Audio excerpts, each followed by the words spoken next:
Tonight, we begin with a development project in St. Thomas that has now become a source of concern for residents, a political issue and a test of the systems designed to protect communities.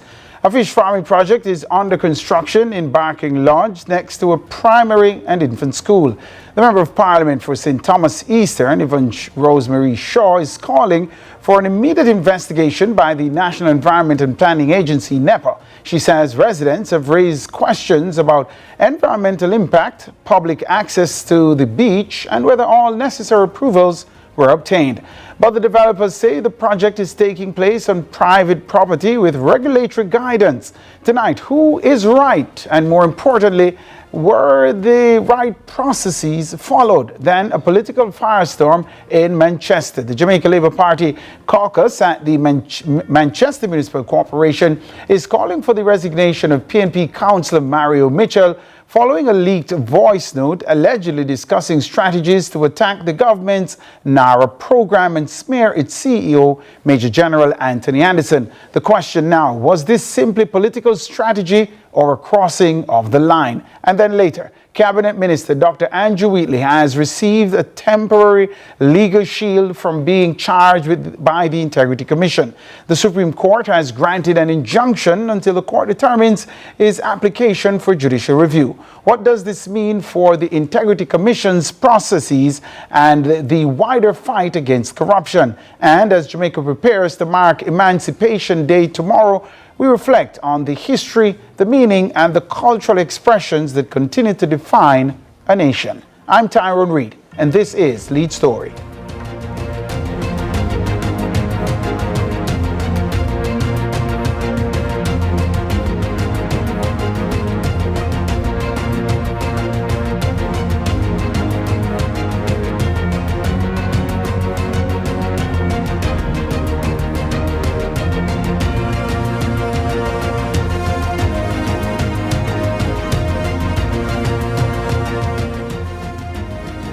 Welcome back. Thank you so very much for staying with us.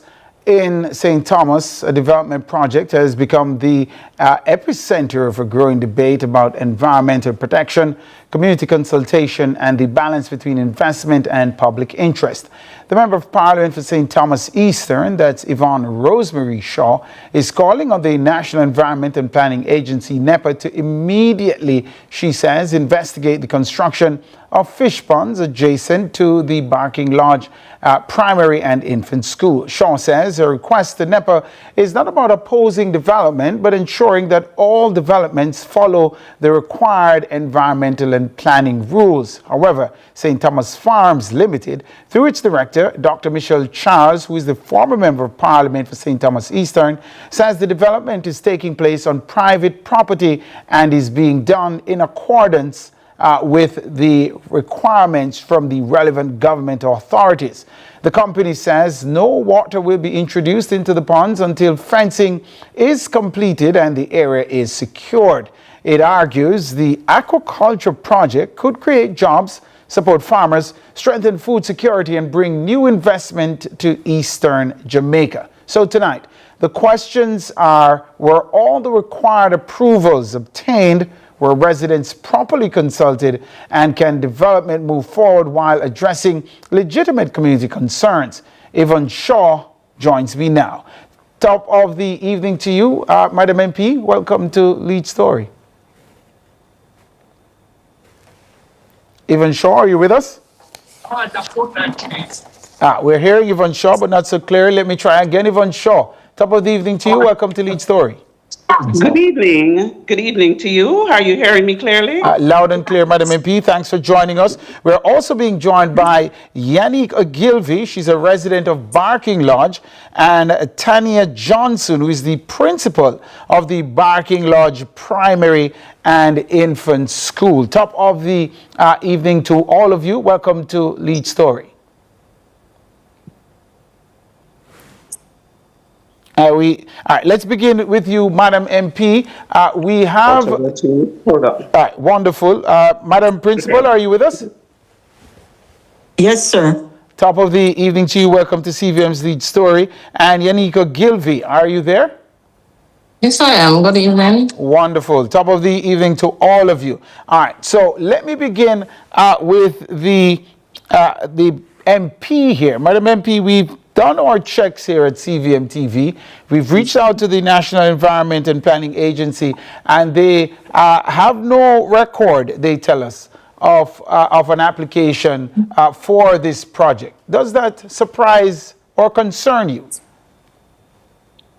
It is very concerning, but it's not surprising because I had done my own investigations and found that there was no permit given, neither from NEPA through the St. Thomas Municipal Corporation. Madam MP, if I could, my technical team is advising me that you need to rotate your device as you are, wonderful. Yes, rotate your device. Yes. And if you, just bring the headroom down a little bit more. Tilt down just a little more and we should be able to see you. There you go. As beautiful as ever. All right, bring it down just a little more. Wonderful. Thank you, Madam Rosemary Shaw. So I think we're coming to your photo now so all of Jamaica can see you. Wonderful. There you are on our screens. If you could begin from the top again. We did our checks with NEPA. Wonderful. So we have a graphic which we can put on our screen containing the response from NEPA, and it reads, NEPA has searched its records and can report that the agency is not in receipt of an application for this development. Does that concern or surprise you, Madam MP? It's very concerning, but not surprising, because I had done my checks. And the checks revealed that there was no permission, no permit given by NEPA, nor the St. Thomas Municipal Corporation. And I'd like to just address something that I heard the former Member of Parliament and the now Director of St. Thomas Farms Limited said. You posed a question to her, and she said that I know that there is no permit that is to be obtained from the parish council. And I want to take you to the act. You have the Town and Country Act, and you also have the Buildings Act. That's in our local planning department at the parish council. And whatever development is being done, a development of that nature, it comes under the Town and the Country Act. So permission and guidance have to be sought from the municipal corporation as well as NEPA. At some stage, the NWC would have come in, and also the health department. All right. For the nature of such business. All right, let me see if I can bring the principal into the conversation here.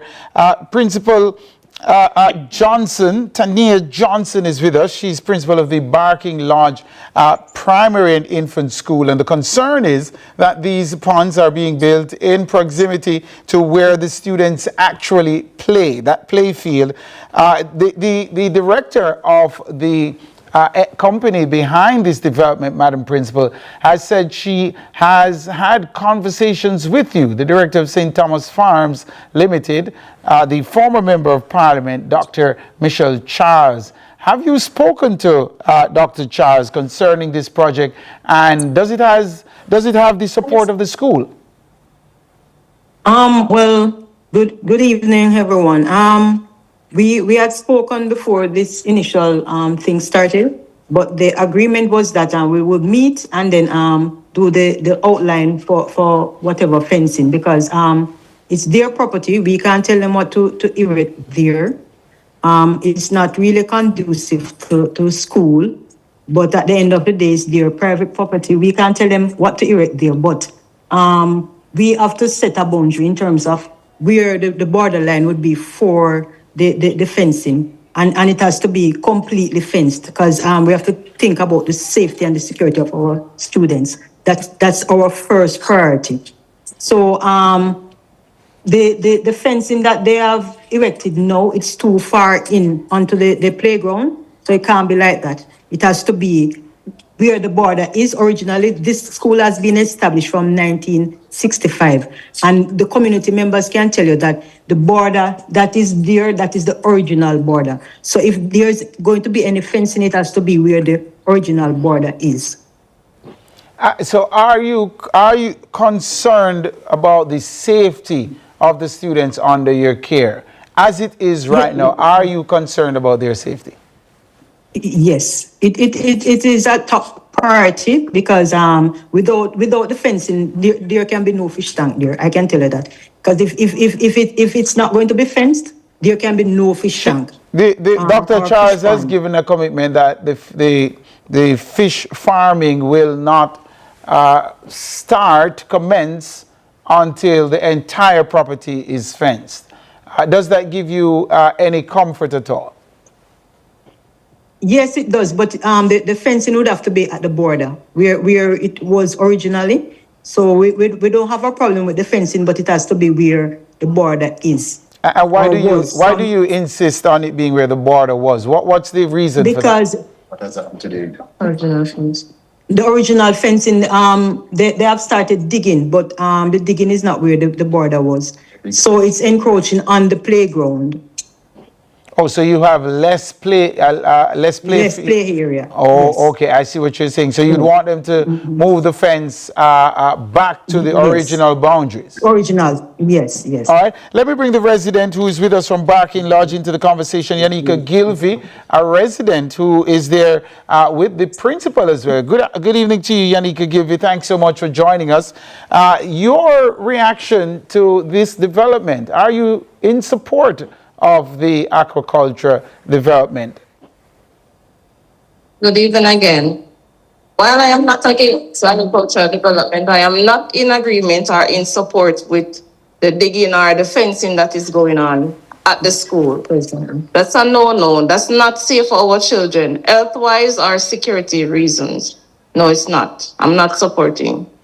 And this isn't a case of politics being played here, Mr. Gilvey. You're not against it because you don't support the person who's behind it? It doesn't matter who is behind it. It's not safe for our children.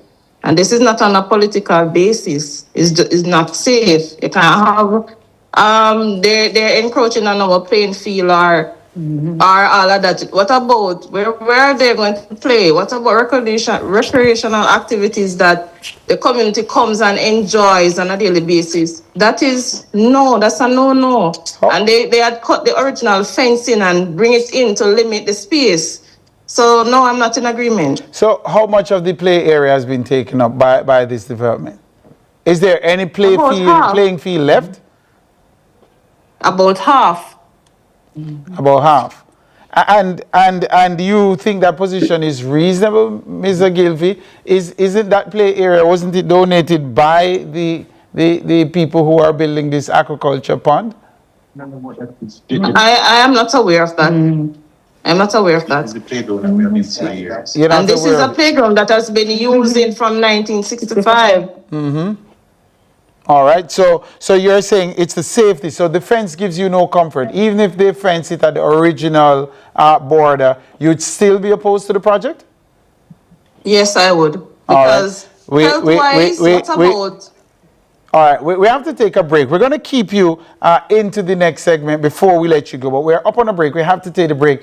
Please stick and stay with us. Don't go anywhere. We're talking about this controversy out in St. Thomas. We take a break and come back with more.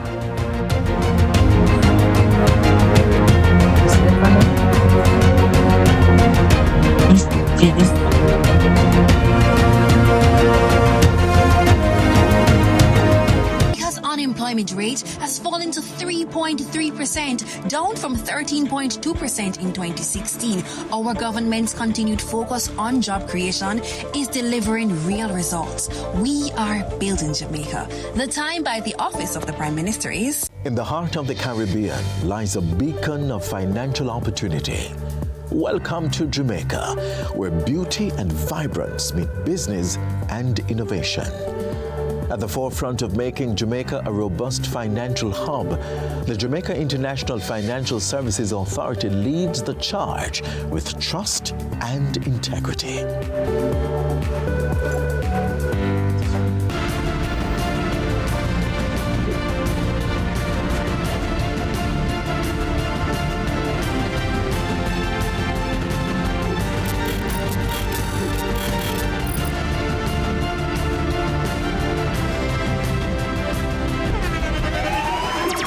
The internationally acclaimed On Stage with Winfred Williams. At a new time, Saturdays at 8 p.m.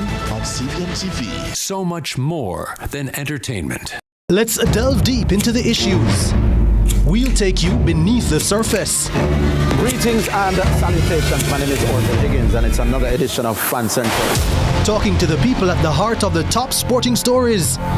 Hear from your favorite sportsmen and women and the administrators who work tirelessly to make it all happen. It's live sports talk.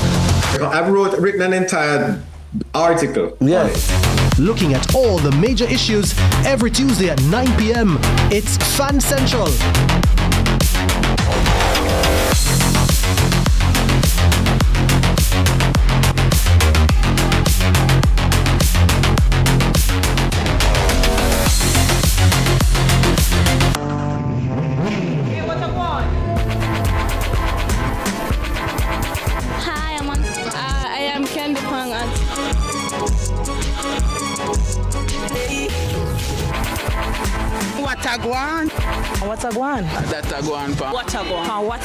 Watagwan. Mondays, Wednesdays, and Fridays at 8 a.m., 1:30 p.m., and 10 p.m. on CVM TV.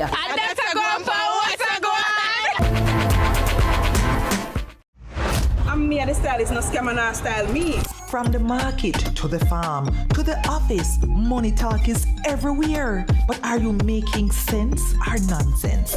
The Bank of Jamaica brings you common sense with BOJ. Real stories, real laughs, and real lessons to help you protect, grow, and manage your money. Mattress savings. At least my mattress, you charge me to sleep on it. Partner plan. Remember last year we needed our payouts early? But Miss Pam gave it to her cousin first. Or a sketchy loan flyer.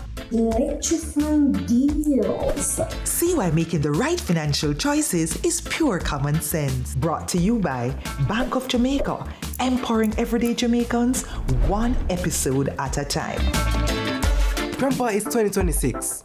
You can't keep hiding all your money in every single pocket forever. I'm me, the style is no scammer, no style me. From the market to the farm to the office, money talk is everywhere. But are you making sense or nonsense? The Bank of Jamaica brings you common sense with BOJ. Real stories, real laughs, and real lessons to help you protect, grow, and manage your money. Mattress savings. At least my mattress, you charge me to sleep on it. Partner plan. Remember last year we needed our payouts early? But Miss Pam gave it to her cousin first. Or a sketchy loan flyer. Electrifying deals. See why making the right financial choices is pure common sense. Brought to you by Bank of Jamaica, empowering everyday Jamaicans one episode at a time. Grandpa, it's 2026. You can't keep hiding all your money in every single pocket forever.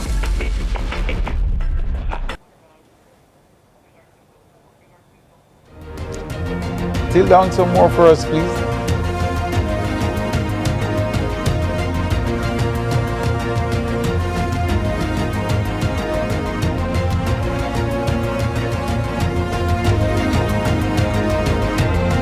Thank you so very much for sticking and staying with us right inside Lead Story. We're talking about this controversy that is brewing out in St. Thomas. The former member of parliament has started a project that she says will bring jobs and development to the area. The sitting MP, the woman who defeated her at the general elections, the last general elections, she's raising concerns, safety concerns. We're hearing from the principal of the primary school who is going to be they have a play field that adjoins the property where the development is taking place, and the principal is here and now expressing concerns about the safety for the children along with another resident. So we have MP Rosemary Shaw with us, Yanika Gilvey from Barking Lodge, a resident there, and Tanya Johnson, the principal of Barking Lodge Primary and Infant School. I want to come back to you, Madam MP.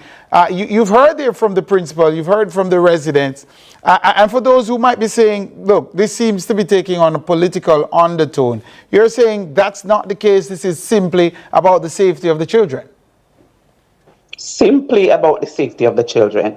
I can't understand why politics even mentioned in this, because the residents were the residents reached out to myself as member of parliament for protection because they sought other avenues and to no avail. So they reached out to me as member of parliament, and as a duly elected member of parliament, it is my duty to protect my constituents.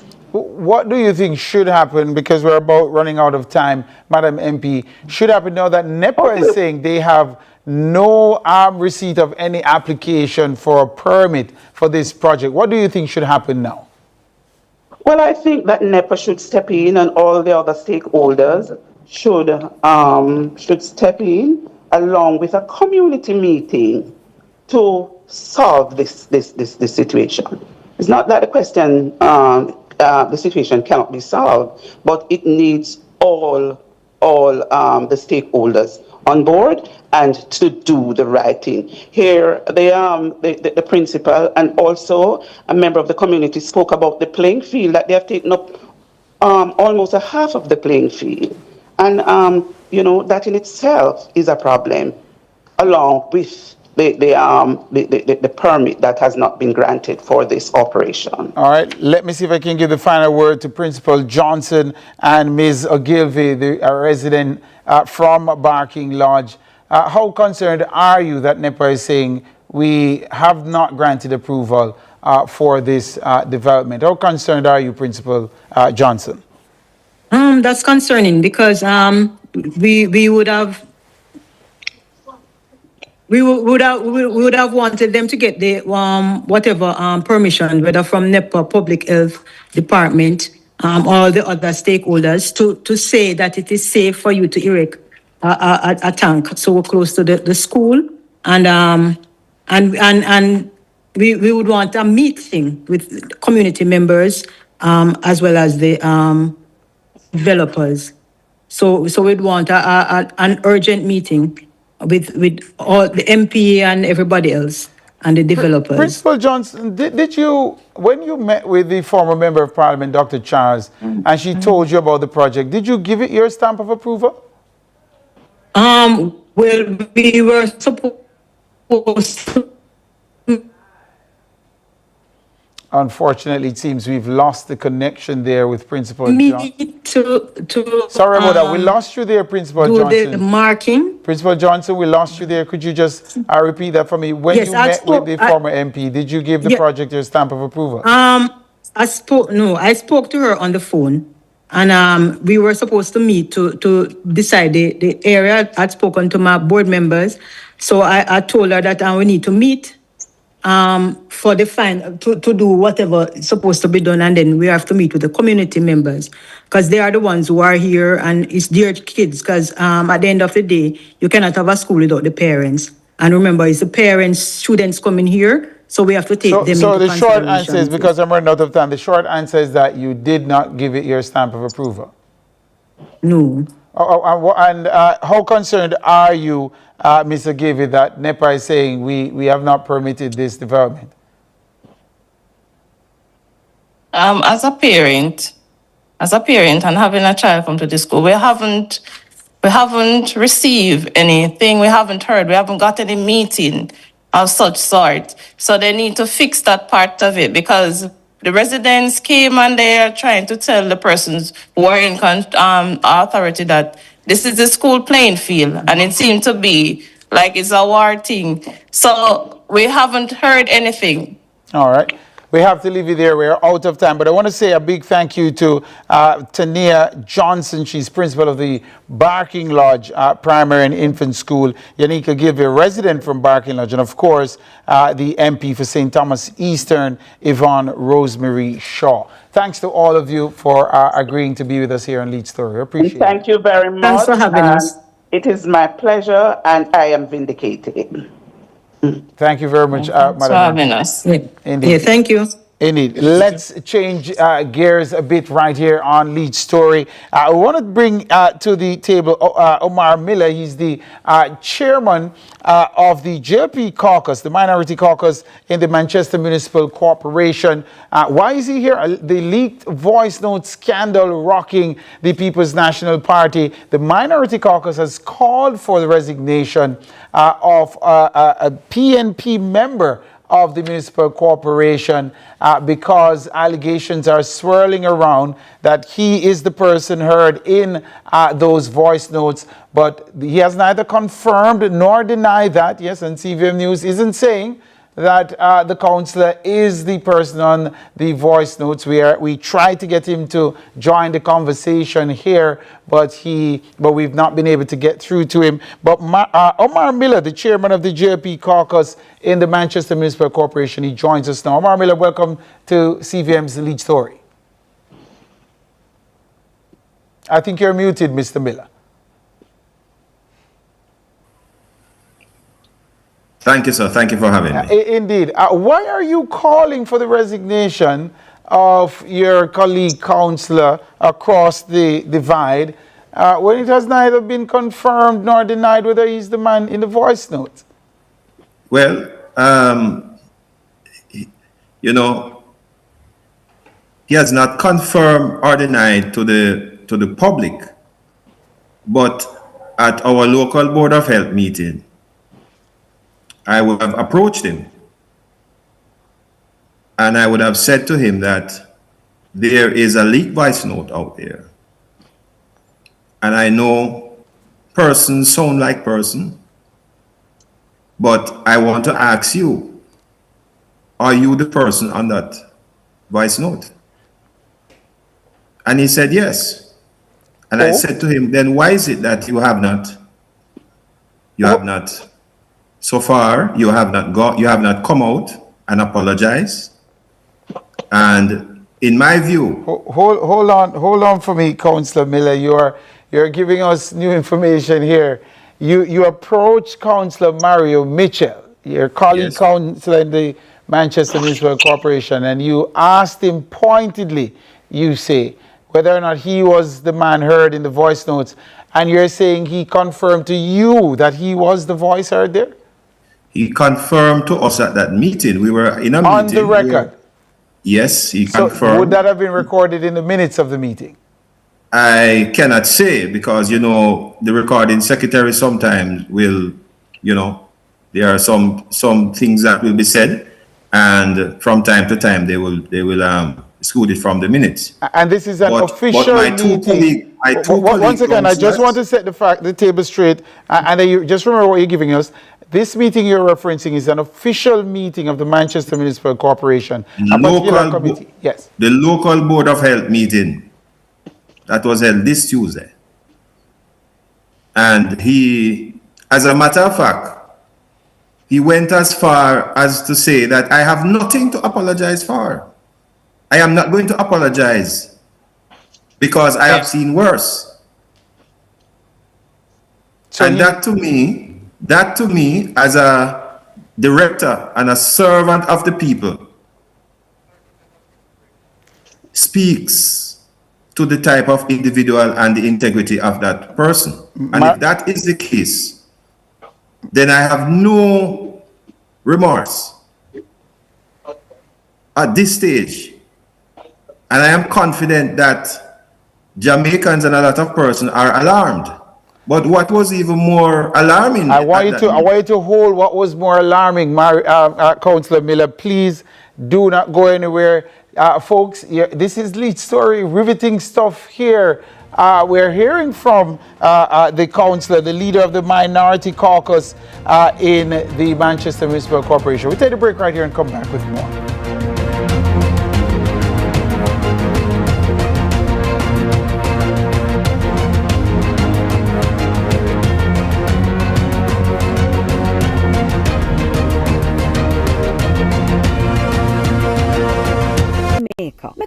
right thing. Make we live good today for a better tomorrow. Talk it out. Don't fight it out. The time by the Ministry of National Security is 6:30. In the heart of the Caribbean lies a beacon of financial opportunity. Welcome to Jamaica, where beauty and vibrance meet business and innovation. At the forefront of making Jamaica a robust financial hub, the Jamaica International Financial Services Authority leads the charge with trust and integrity.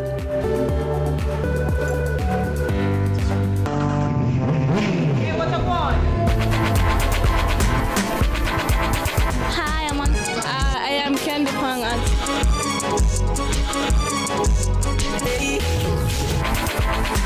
What a guan? What a guan? That a guan pa. What a guan? What a guan? What a guan! Mondays, Wednesdays, and Fridays at 8 a.m., 1:30 p.m., and 10 p.m. on CVM TV. That's a guan pa. What a guan?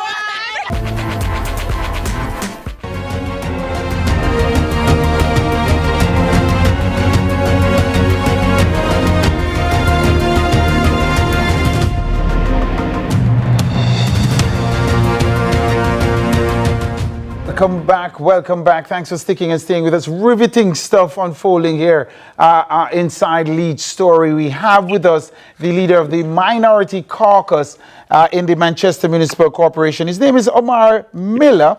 Yeah, and he's saying to us, of course, it's being reported that it's alleged the person heard in these voice notes is one of the councillors from the Manchester Municipal Corporation, Mario Mitchell. He has not confirmed or denied that publicly. Yes, the media have been trying to get whether or not he was the person heard there.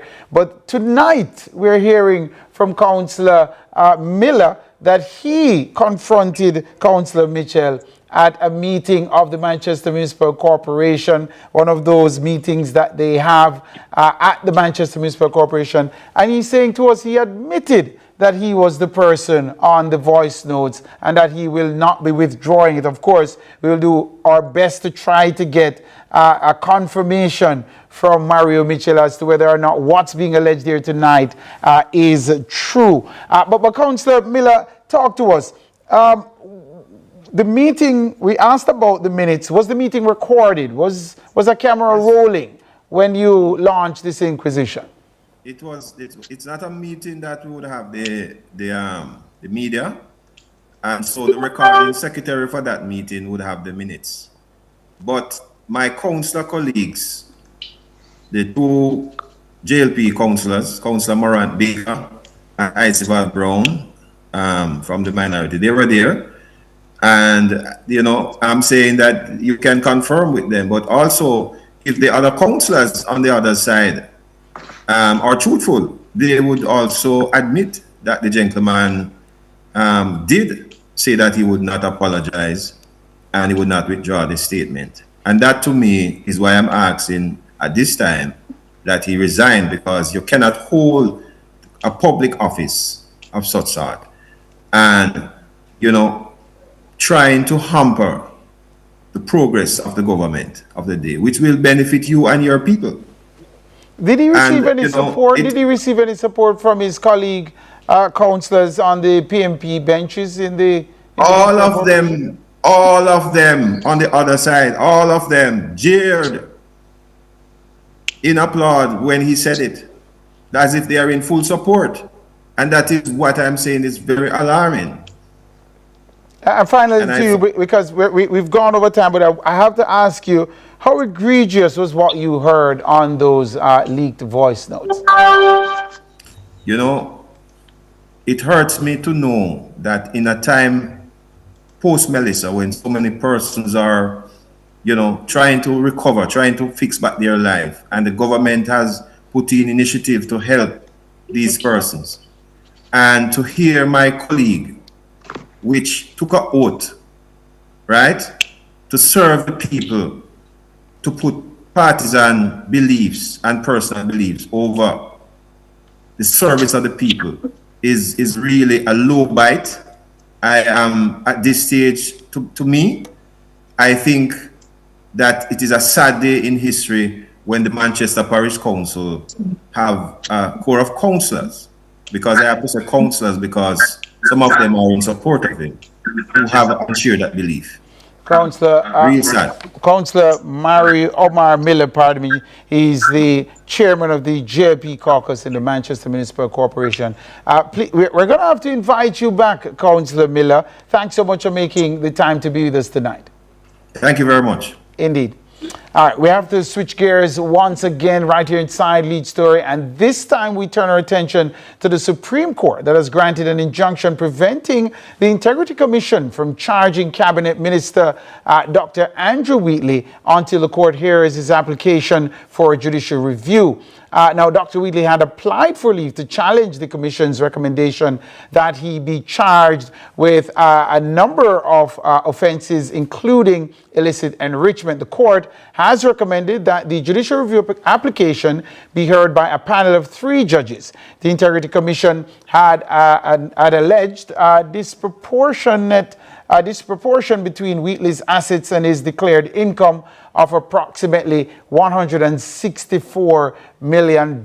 So when they did their checks, they're saying he had income to the tune of $164 million that assets or income that his income could not support. Basically, that's what was being alleged by the Integrity Commission, and so the charge of illicit enrichment was recommended for Dr. Wheatley. Now, the court ruled on the application that Dr. Wheatley submitted. We have his attorney joining us now, Senior Counsel Abe Dabdu, to walk us through what happened today, whether or not this is a victory for his client, Dr. Andrew Wheatley, and where do we go from here. Of course, Abe Dabdu joins us now. Senior Counsel, over to you. What helped Jamaica to understand what happened today? Very simply, the court ruled that we had a very realistic chance of success. And therefore, the court ordered that we go to judicial review, and he ordered that the matter be heard. He recommended that the matter be heard by 3 judges. When does that begin? Was a date set for that, Abe Dabdu? No, he has given us 14 days in which to file our pleadings for judicial review. And indeed, and I get that your legal team will get to that right away. How confident are you of victory ultimately before 3 judges, given what happened today? If we weren't confident, we wouldn't have brought the case. It's as simple as that. Go ahead. Dr. Wheatley's lawyers are not lawyers who will indulge in fanciful claims. I can assure you of that. If we didn't believe that we could succeed, we would not have gone to court. Indeed, and so you will be filing, the 14 days were given within which this filing needs to take place. And this case, though, Abe Dabdu, if you can locate it for us, because we understand the sub judice rule, we don't want you to go into the details of what will be unfolding in court. But how significant, if you could locate this case for us, how significant is this case being brought by your client? It is very significant because if you recall, I had already indicated that there was over $160 million of income legitimately earned by Dr. Wheatley that was not taken into account. And that alone would have wiped out the allegation of disproportionate income. And in addition to that, his parliamentary vehicles, when he sold them, they are saying that the money that for 2 of them, he cannot account for it because they can't find, according to them, they can't find the purchasers, even though they have checked and found that it was legitimately done. But because they can't find the purchasers, they say that he hasn't accounted for it. In addition to that, they have ignored the fact that he has been involved in real estate dealings. He's a developer also, and he was, when he was not a minister, he was doing development. And my understanding of what they arrived at, because some of the apartments that he built was transferred to him by way of gift from the joint venture. They don't understand real estate dealings. So basically, they're saying that was not a legitimate earning. So, and it goes. The truth of the matter is, the arguments that we have put forward to Justice Batts, he found them to be a realistic and not fanciful chance of success. So even the judge feels that there is a realistic chance that we could be successful at judicial review. And of course, it goes without saying that your client maintains is in a sense Abe Abdul. Yes, definitely. And the other point the judge made, is that these matters are not matters that a criminal court could or would consider as an alternative remedy. It has to be handled by the Judicial Review Court. And explain to Jamaicans what that means. If you could break that down for us, Abe Abdul. Well, the question is that the judge found that if there were an alternative remedy, maybe you wouldn't have to go to judicial review, but there is no alternative remedy by going to the criminal court. That's basically what he has said. Well, we'll continue to watch this one. Abe Abdul, of course, as always, thank you for making the time to educate the public on what has transpired today. We appreciate it, Abe Abdul. Thank you so much. You're welcome. Indeed. This is Lead Story. Riveting stuff unfolding here today. We take another break and come back with more.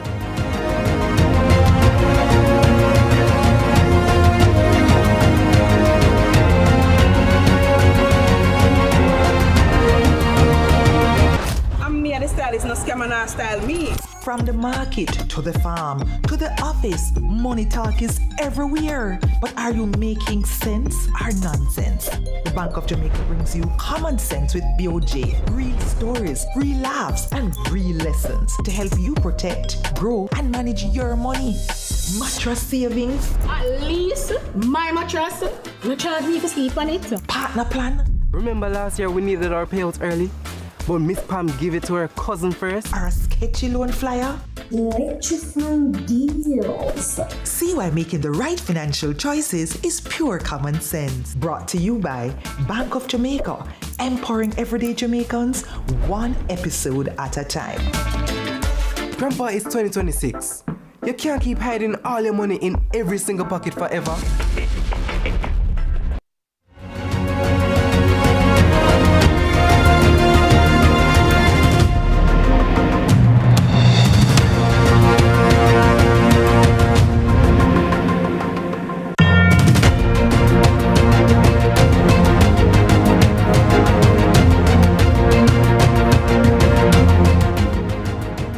Welcome back to Lead Story. It has been a festive Friday today. Barking Lodge Fish Pond Development, of course, NEPA telling us they can't, they have no information that this development received an approval, yes, from NEPA. And of course, you'll get more on that in the news at the top of the hour.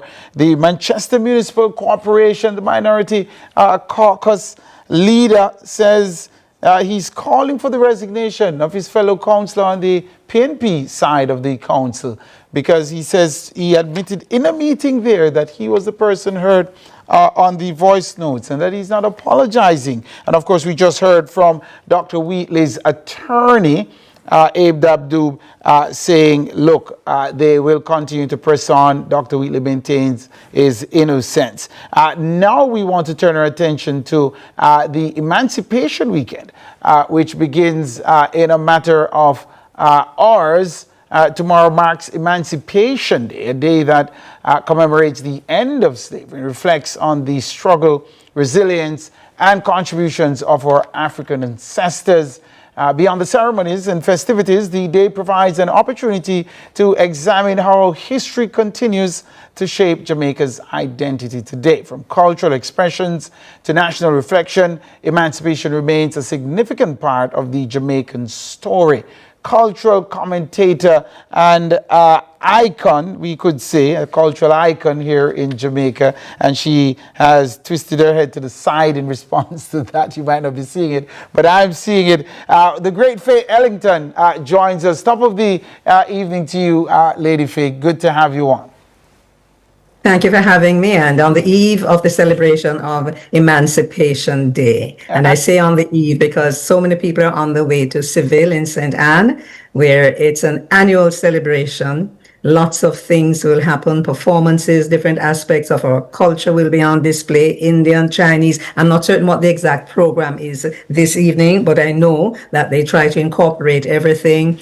And then the display of our traditional foods and artifacts, etc. And one of the things that people make sure they can go down there and then enamel mug so they can drink their chocolate tea. Not chocolate tea, please, chocolate tea. Chocolate. And then at midnight, every year at midnight, the proclamation is read, the one that was read on August 1, 1838.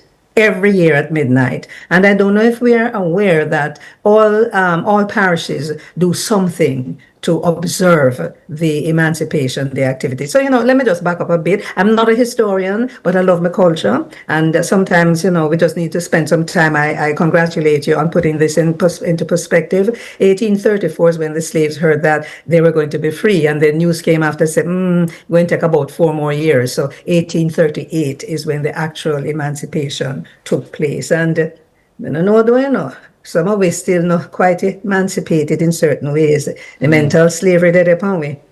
Holding and choking us left, right, and center. Anyway, that said. Absolutely. Let me start with one of the, it's not one of the more pressing things, but of course it's one of the questions that has been floating around, Faye Ellington. They're asking, why isn't it that this holiday is being celebrated on Monday since it falls on a weekend? Do you have the answer to that?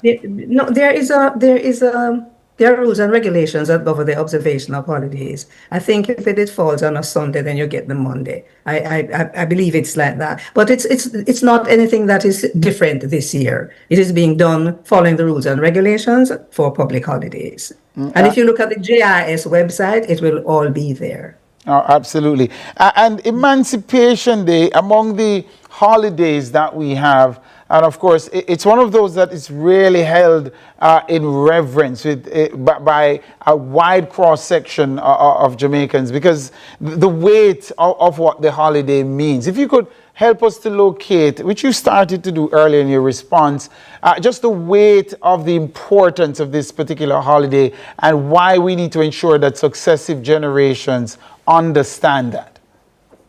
You know something? I think the weight is missing on some people already, or some generations, and it's for a number of reasons. I'm not blaming the young people. Perhaps those of us who are older need to take responsibility for not sharing or indoctrinating, and in this case, indoctrinating would be a positive thing about what really happened. And I want to also use what you said to segue into something else.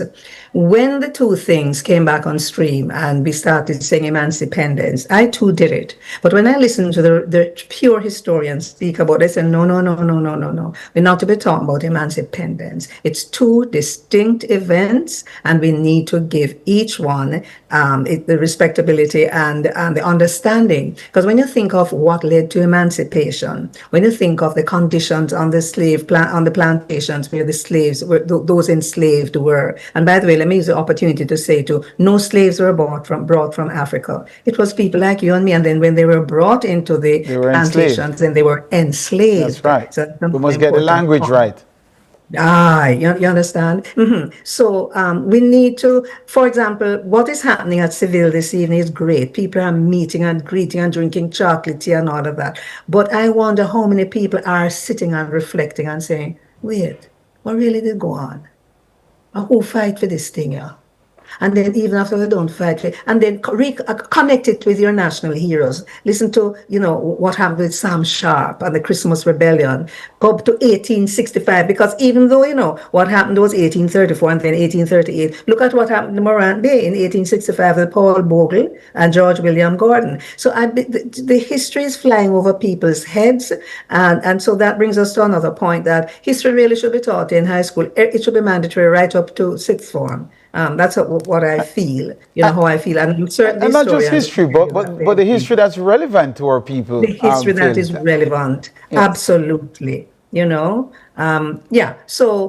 the celebrations are okay. It's okay to celebrate. It's okay to eat a Bustamante backbone and some asham and drink some chocolate tea and yam some fried fish. But at the same time, you need to sit down and reflect. And so some of that, they attempt to do some of that leading into midnight at Seville and by the reading of the proclamation. And the proclamation was first read at King's House, but guess which part King's House did they?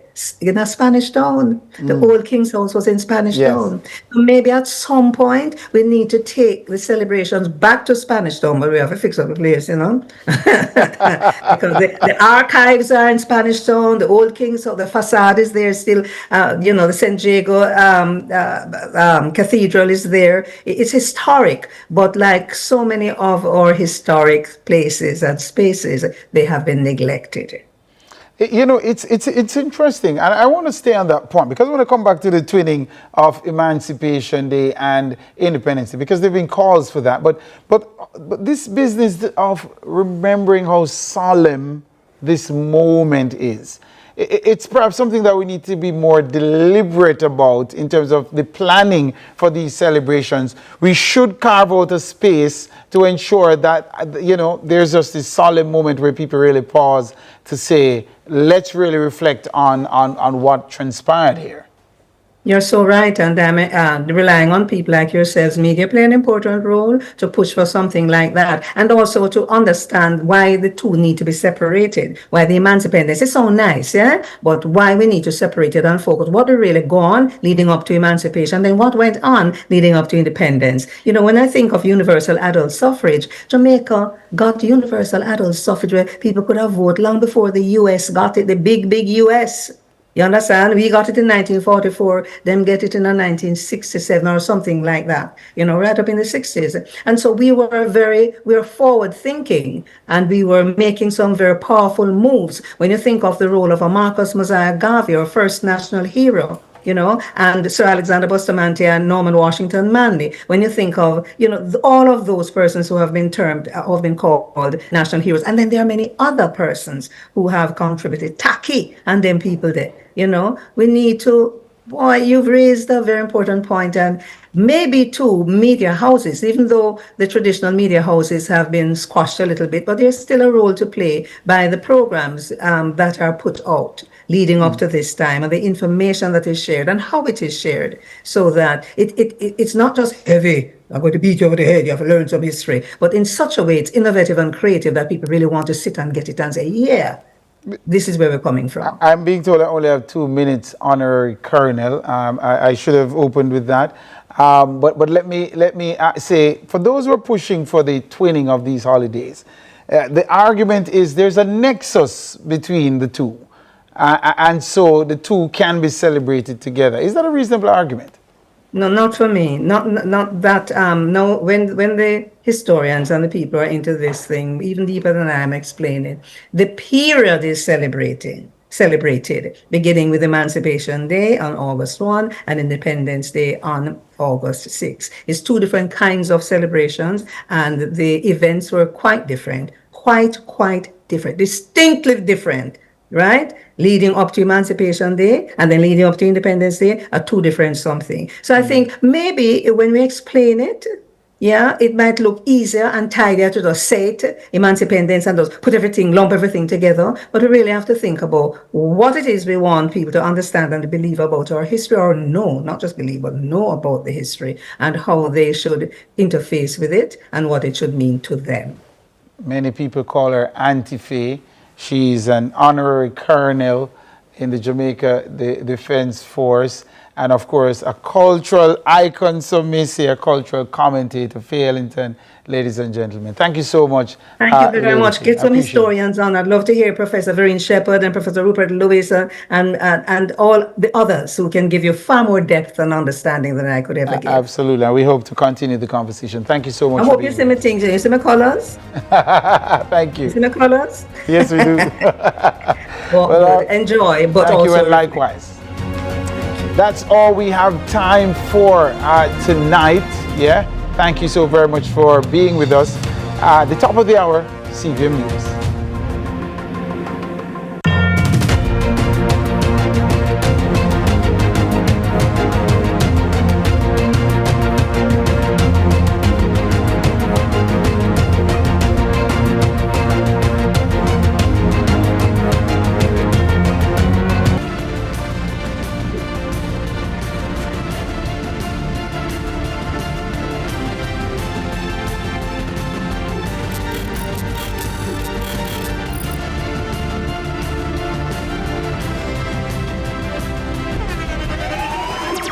The internationally acclaimed On Stage with Winfred Williams. At a new time, Saturdays at 8 p.m. on CVM TV. So much more than entertainment.